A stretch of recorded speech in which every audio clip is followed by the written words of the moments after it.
ॐ रजताचल शृङ्गाग्र मध्यस्थायै नमो नमः।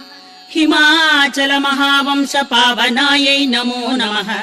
शङ्करार्धाङ्ग सौन्दर्य शरीरायै नमो नमः। लसन्मरगद स्वच्छ विग्रहायै नमो नमः। महातिशय सौन्दर्य लावण्यायै नमो नमः। शशाङ्क शेखर प्राणवल्लभायै नमो नमः। सदा पञ्चदशात्मैक्य स्वरूपायै नमो नमः। वज्रमाणिक्य कटक किरीटायै नमो नमः।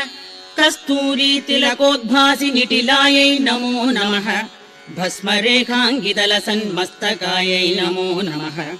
लसत्कनकताटङ्गयुगलायै नमो नमः। विकचाम्भोरुहदललोचनायै नमो नमः। शरच्छाम्बेय पुष्पाभनासिकायै नमो नमः। मणिदर्पण सङ्काश कपोला